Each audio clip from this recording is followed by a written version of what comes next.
jog your memory. There was Direct to Dell. There was also Tech Page 1. And then there was Idea Storm. Okay, so Idea Storm, what was that? Ideas? Customer, yeah. Customers have ideas. They can go directly to Dell and say, this is what you should do. So not only is the customer able to engage with their friends on Facebook, and their friend who works for Dell chimes in with some useful information, they can actually make a suggestion that Dell will hear. And Jim? One example I think that used that was somebody suggested a backlit keyboard. Yeah, backlit keyboard. I hadn't even thought of that before I read the case. I noticed that when I'm watching movies on Netflix on my computer, like the lighting on the keyboard disappears at some point. I never really thought of it before, but apparently Dell got that idea from Idea Storm. So they listened to these ideas. So that's Idea Storm. How about this Tech Page 1? Anyone remember what that was about? Can fill us in?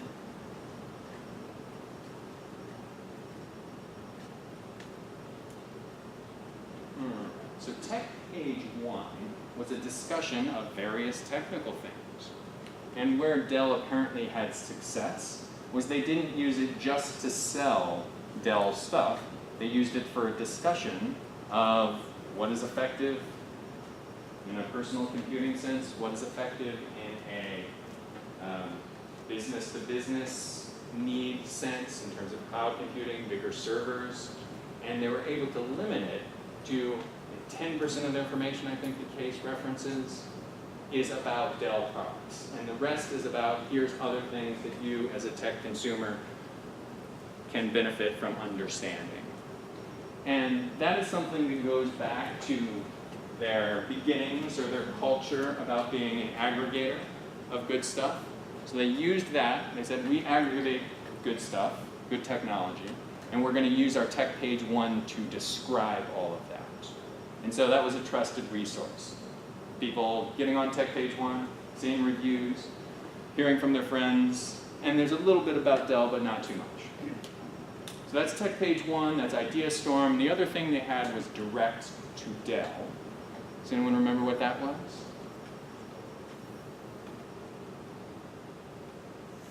company news, updates. Yeah, it was a little bit company news, but I get the feeling that it was the way to communicate with Dell.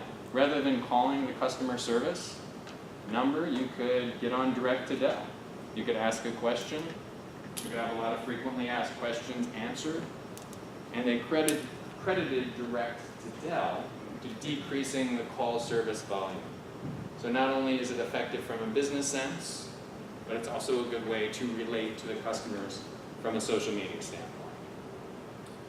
So they trained their employees, they were transparent, hashtag I work for Dell, they had Smack You, they had Direct to Dell, they had Tech Page 1, they had Idea Storm.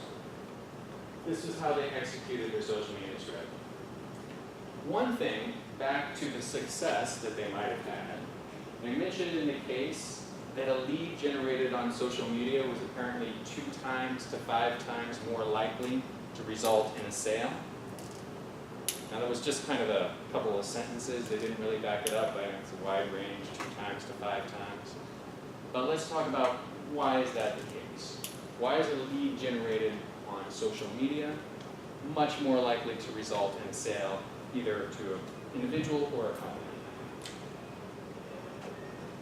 2 times to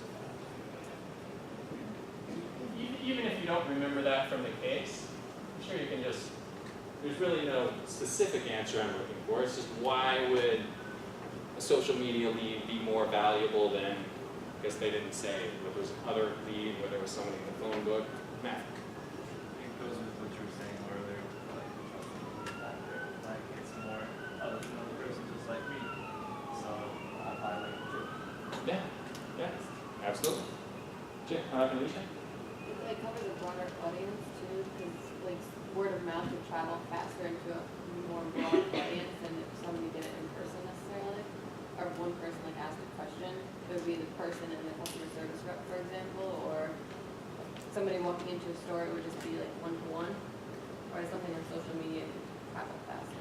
Okay, so, all right, so social media gives us a broader reach, but in terms of the people we actually connect with on social media, maybe, I'm trying to figure this out, Alicia, would that person have been exposed to more messages via social media? Yeah, or like more people would be exposed to that message. Somebody might have seen that message and shared it with somebody else who was thinking about something like that, or like the Okay. sharing of it would go. Absolutely, so the transfer of that message, Yeah. and what I'm getting at here is they might trust that more. They think they heard word of mouth over social media is more reliable than another means. Joe?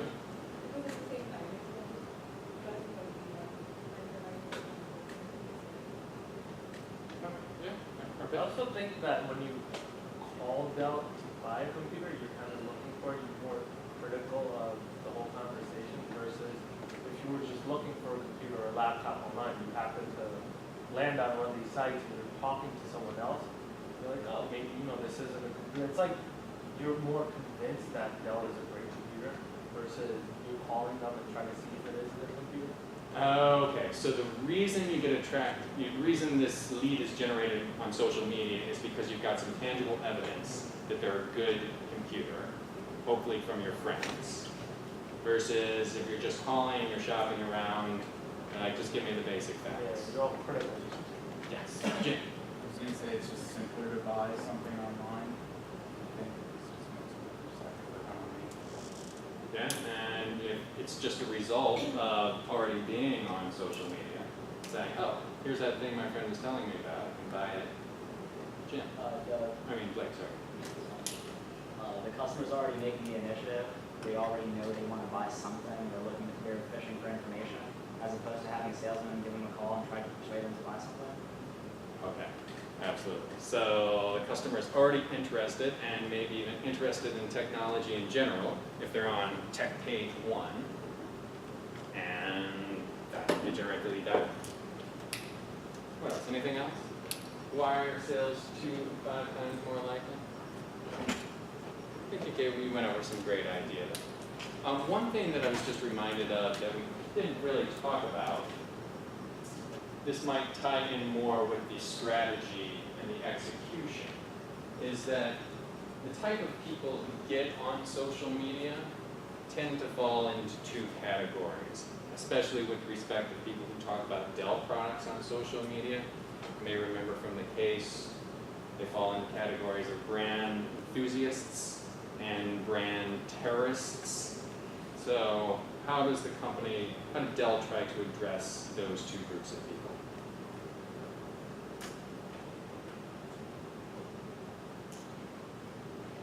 Start with brand enthusiasts. You all may face this situation in your job search or your personal life.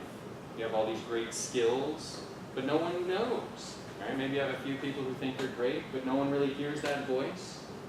So you want to find a way to give that person a vehicle to express that positive opinion of you. And Dell was the same way. They said, all these people who love us, we need to give them a vehicle to express that. So that was one of the reasons why they wanted to create all these things. In terms of brand terrorists, they were able to identify who they were because they monitored social media. They saw people with huge Twitter following, huge amount of Facebook friends, saying bad things about them on social media, and they were able to try to address that person's concerns with trusted people who were hopefully connected to that person. So they're able to an extent, deal with or possibly turn some of those brand terrorists via this social media connection. All right, so that's a little bit about 2 to 5 times. Next question I want to ask is how can they use all this good stuff that they've created via social media to change their brand perception? Now the case talks about, and we talked about, how at this point, after 2007, because of competitive prices and whatnot, they tried to switch their strategy to a business-to-business strategy. as opposed to more of a business to consumer strategy.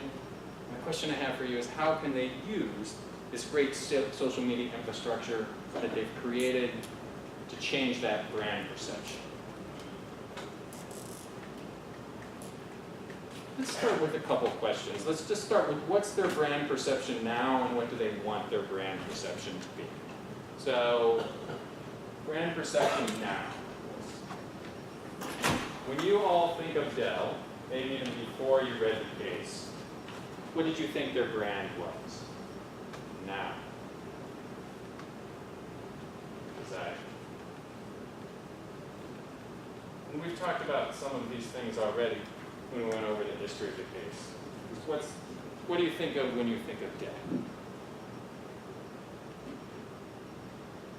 Matthew. I thought it was like past this time. Okay. Old, past its prime, yeah. Maybe you might even think of some of these things, right? They're made to order, aggregators, cheaper. Arpit? I thought they were out of the whole consumer-related advertising. I think they were going towards business. All right, so done with business to consumers. I think, Arpit, do you feel that way maybe because you've studied the case, or was that your thought before you started? And I always notice whenever you go to like any company, you always see Dell computers everywhere. Like Dell monitors, In Dell fact, what do we computers. got here? Yeah, we have a Dell computer right here. So they obviously have some important relationships with universities and other businesses. So we may think of them as old and past their prime and done with this business to consumer market. But with that, we probably lump them into they sell to consumers. And according to the case, the main thing they want us to think about them is that they are a business to business company. So this is their brand now, business to consumer, and they would love it if everyone thought of them more as business to business. And maybe they can expand on these relationships that they have with universities and sell 300 computers at a time rather than 1 or 2 computers at a time. So how can we get from here to here? And I'll tell you that if you didn't have a chance to read the case thoroughly, there's no clear answer to this. This was the question at the end. So what do you think? How can we use all of this? So you can use your knowledge of social media, you can use what you know about Dell now and previously, think about how we would answer that. Matthew. That's the change of marketing strategy. Business, they have to maintain a good relationship with social media, but it shouldn't be their focus. Okay. I think they have to go more corporate mindset rather than social media, like the people kind of thing, but without losing a good relationship. Okay, so all right, so there's 2 things I wanted to talk about what you said. So you said they have a good relationship with the people. And I want to ask you, how can they leverage that good relationship with the people they have on social media to be a business to business company? But the other thing I want to ask you before we get to that is, what other strategy would you recommend? Would you recommend more salespeople, more advertising, more PR? When you say more corporate, what does that mean? I think a new Salesforce to go to probably be a better alternative. Okay, good. All right, so Matthew says a new Salesforce to go with companies. What do you think, Arpit? I think they have to think of what they offer, right? So they've always been consumer focused. Now they're trying to switch to business focused. So first thing they would need to do is kind of figure out what are the needs of the businesses that are unmet.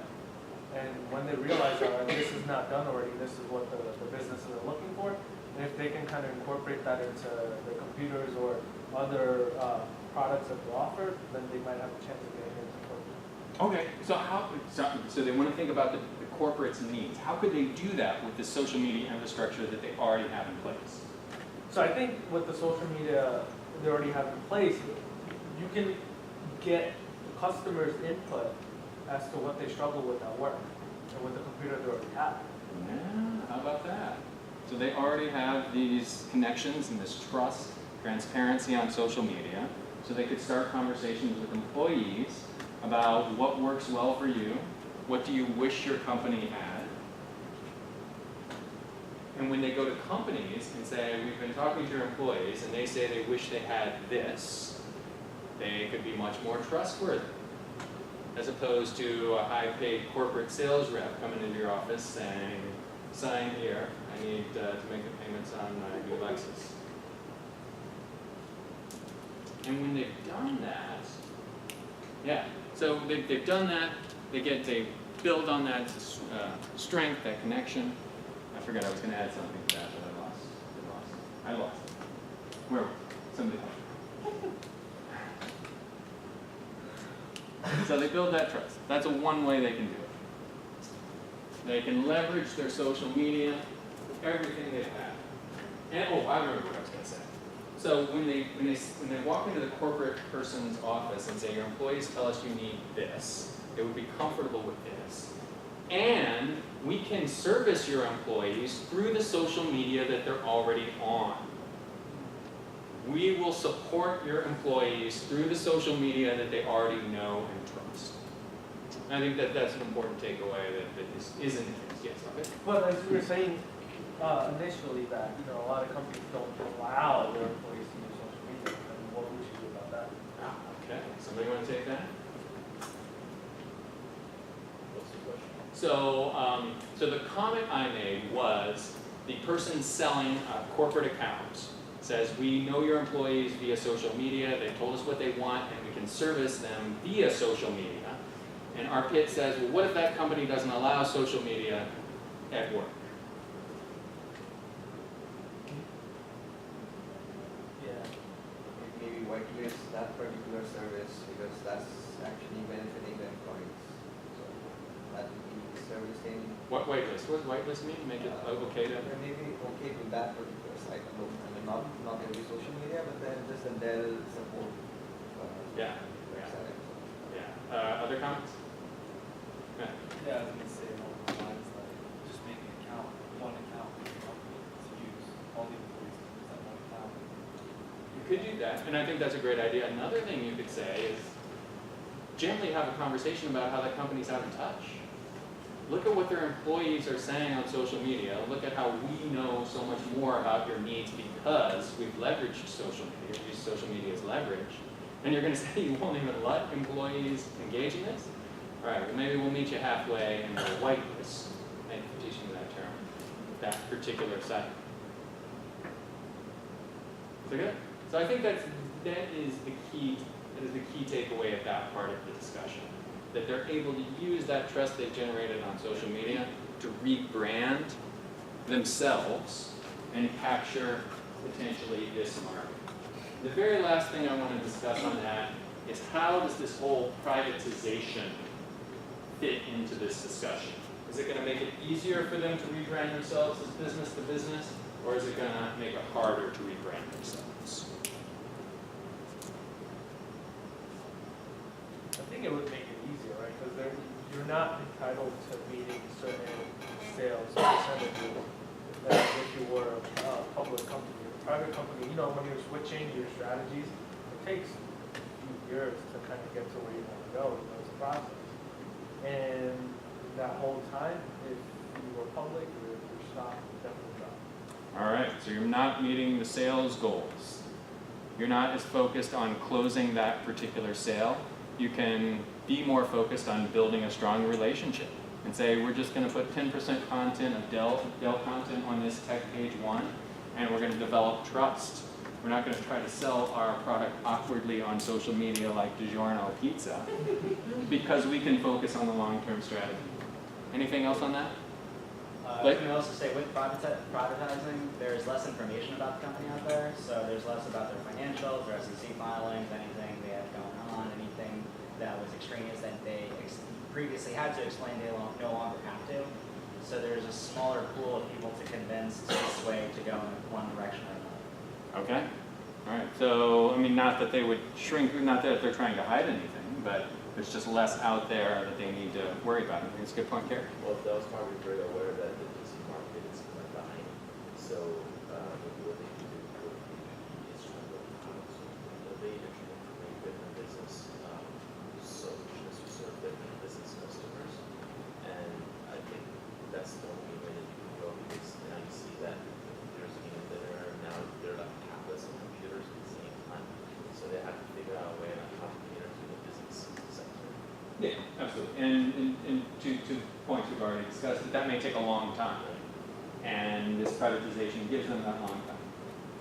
All right, excellent. Excellent. I think this is a good example of social media strategy and how the culture created that social media strategy. And as you all go out into various companies after you complete your MBA, you can think about how that culture may affect positive or negative social media strategy.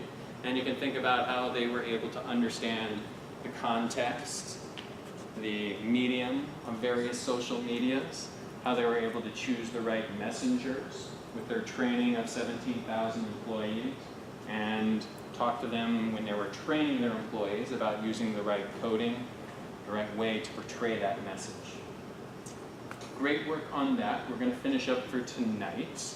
I'll say two things. One, we'll discuss your assignment, which is due next week. I've asked you to summarize Dell's social media strategy using the thesis subheading format. And I think this is a good exercise for an MBA student, a good use of this thesis subheading strategy. Suppose there weren't a case about how Dell had successfully used a social media strategy. Suppose you worked for one of those companies that didn't allow social media, and you might need to summarize for your manager how this was an example of a company that had effectively used social media, and summarize the things that they did in that concise one-page document. As I mentioned, when I look at this document, when a manager looks at this document, that person wants to immediately understand the main points, and some of the supporting points should be immediately clear, and you need to think about how you can rein in all these different things that Dell did into a concise, here's the main thing they did, and here's how it's supported. Any questions on that? Okay, and the last thing I'll say is, if we have some time, if anyone who did not get to do their technical presentation last week wants to do it tonight, I can stay and be happy to give you feedback on that. And we'll also have some time next week to do technical presentations at the end of class 2. Before I introduce everyone, let me answer your question. I just remembered next week we have a few things. I'll give you a preview. We're doing networking, discussion on how to be an effective networker, and I've asked you to come up with an elevator pitch after reading a brief article on constructing a good elevator pitch. And of course, to network effectively and create your elevator pitch, you need to think about what your professional goals are. So I've asked you to do a short summation of your 2, 5, and 10-year goals. Question? That's what I was going to ask about those assignments. On the same page. But did that answer the question? Yeah, I guess for the professional goals, is there any recommendation about how long it should be, or? It's for you. I really don't even read them. I'll just glance at them. Okay.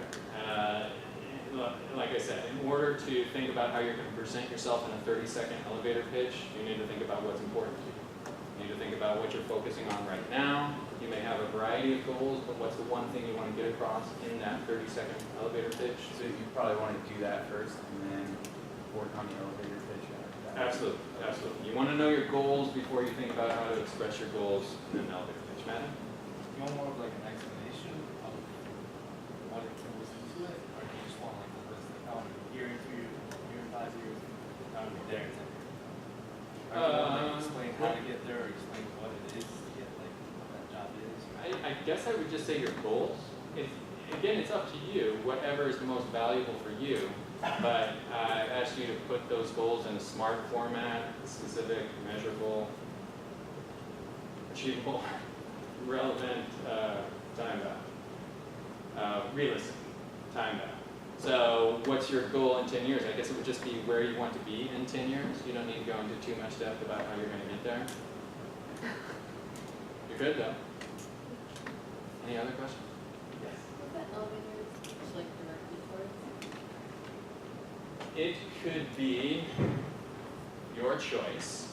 It would probably be someone you meet in an elevator who could have a significant effect on your career. So it doesn't need to be somebody in your current career impact. Yeah, exactly. Okay. So think about where you want to go after you think about your goals. Who would be the perfect person for you to run into on an elevator, and how you would express yourself in 30 seconds.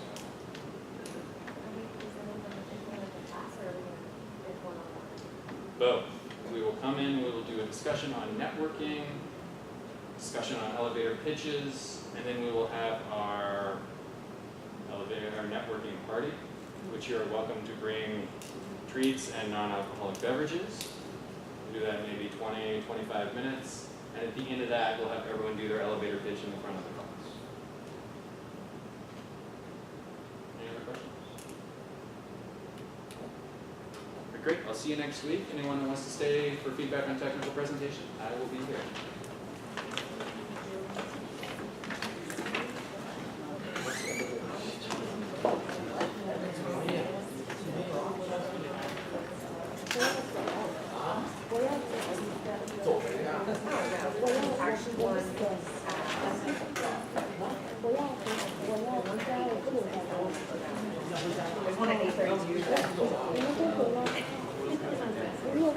They're coming, like, they're a little unpredictable, and I need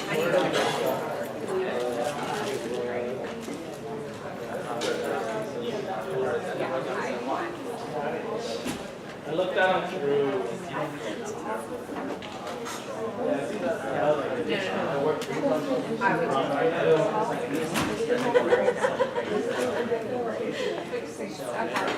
No, I'm good.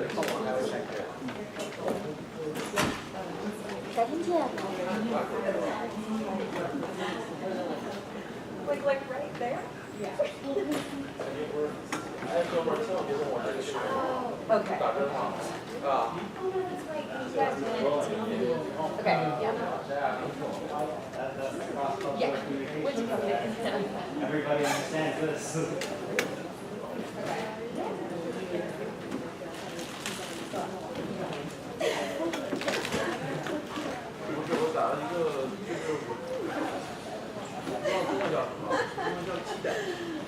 So funny. He's hilarious.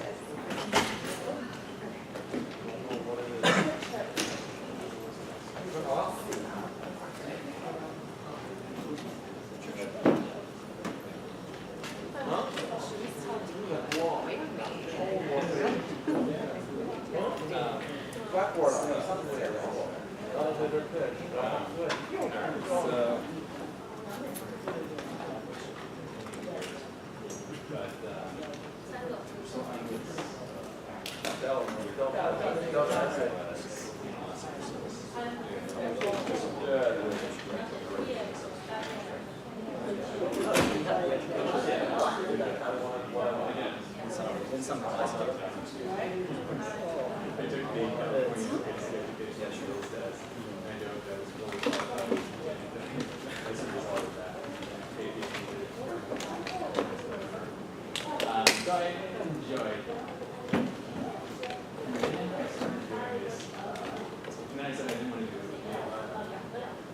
So this was stressful doing all these kids getting there. It's actually not a personal experience. So I started working with this kid.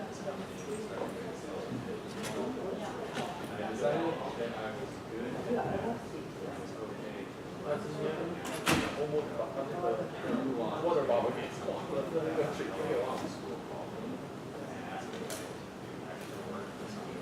Like if you could be in a car.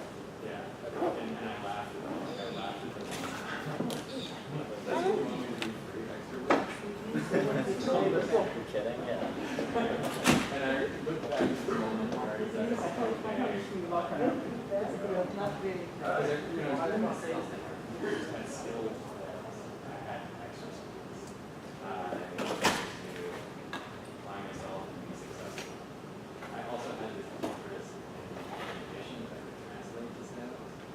so much that I could just dig it and act, the more I could see where the conversation would go.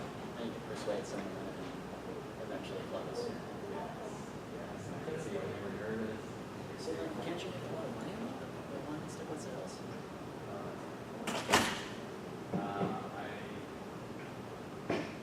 I mean, I know it's stressful. I know every day you have to like be in a good mood, and there's a lot of pressure in that sense. Yeah.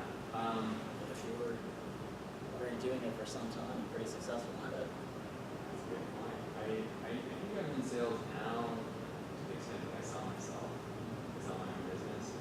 And I did think about doing sales in finance, but I never ended up going that direction. And right after business school, I worked for a very conservative asset management company, very conservative life insurance company doing asset management. And I did see myself more as one of those guys on Wall Street, like selling clothing. I think I would have been more successful in that type of environment, but it just didn't happen. In 2009, when I got laid off from asset management, it was just not the right time to try to stay in finance, given the fact that I have a very limited finance background before The I crisis just happened. so, yeah, so I just ultimately said it just didn't happen. It just didn't go that direction. And I started doing this. And I joke with friends that once I got into it, it was just too late. Before.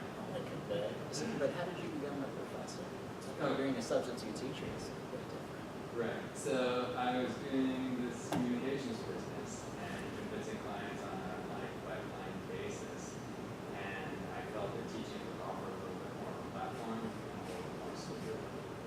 And it's been a chance to work with students over 9 weeks rather than work with a group of employees over 1 day. And I'm able to marry the attitude of both. Essentially, I come to class and hear your feedback. I come to class with the idea that I need to entertain you, I need to show you value. Even though I get to give you a grade at the end of the term, I don't come at it from one stuff, a professor who should listen to what I say because I'm a smart professor. No, I need to convince you because I'm used to working with clients who I have to convince and have to show value. Just no patience whatsoever, some touchy-feely type stuff. Because that's your paycheck at the end of the day. Exactly. So I started teaching at Mercy College in their MBA program over 2 years ago, and expanded that to Rutgers. And both have been good. Mercy College, they let me do absolutely anything I want, and they let me teach other things. I taught management classes, teaching corporate finance right now, which is a good. A lot of fun. It's background. Yeah. No, well, no, I have an MBA.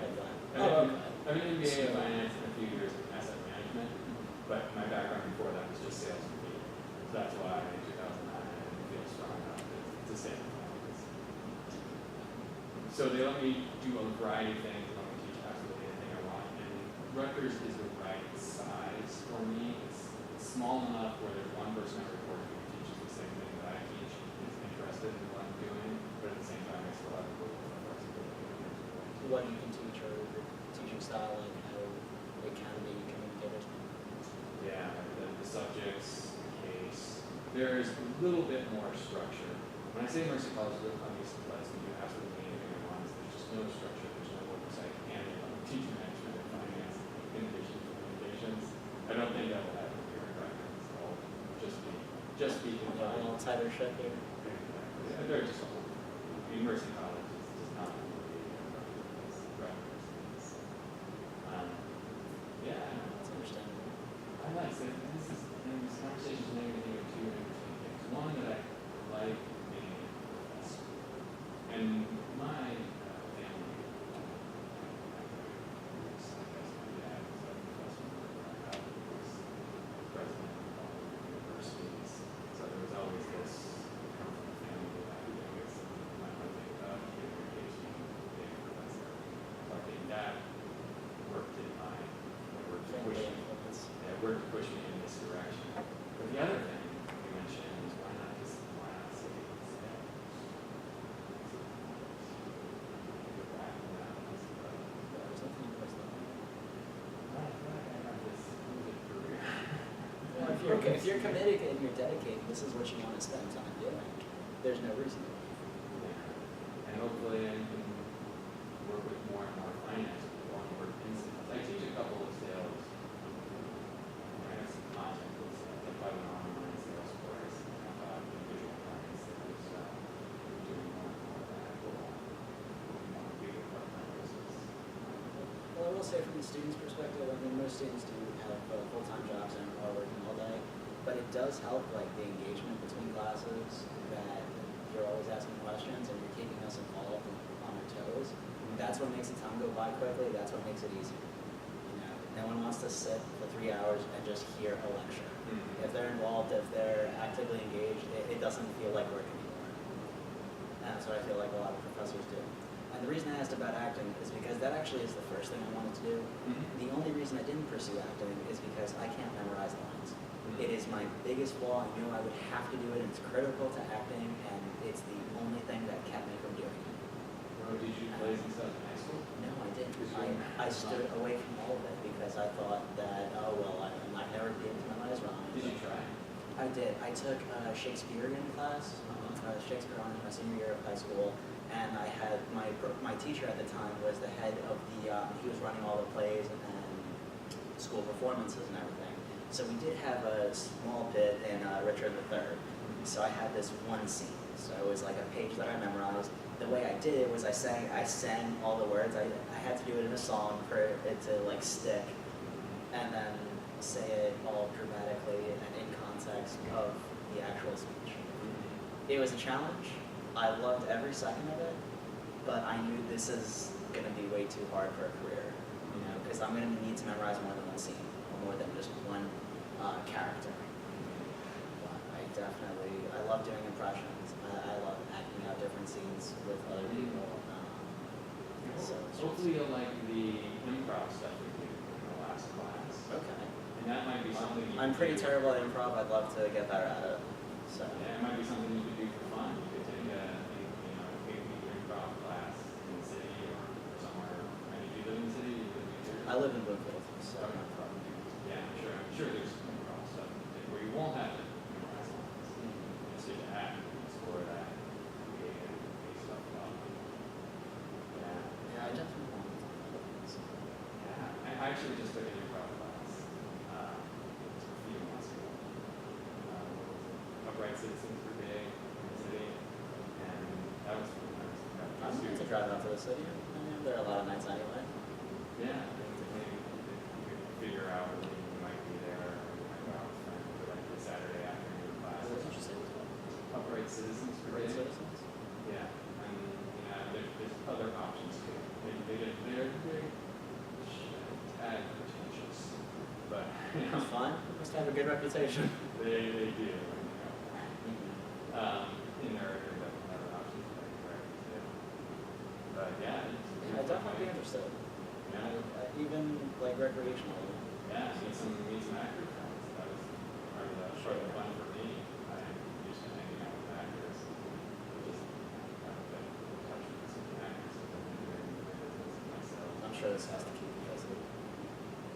Yeah, it does. It's a long curriculum. There's one of every week. There's lots of review. This isn't your only class. Yeah, but thanks for being so engaged. I appreciate your feedback. Yeah, not at all. Yeah, we keep students engaged. Thanks for reading case. That did throw me a bit of a reading case. Yeah, It's not. I had a class earlier in the year that used these Harvard cases, and that each week we had to write a synopsis of what it was about. So I was used to like highlighting the details, like finding these important points, at least have something reasonably smart to say. So definitely understood. I try to be understanding and I try to be as helpful as possible, but it was just obvious most people did not read the case. I guess we got all that on film. Guess everyone's gonna see it later. Exactly. All right. Well, thanks again for talking. All right, about it. thanks, I Blake. appreciate it. I'll see you next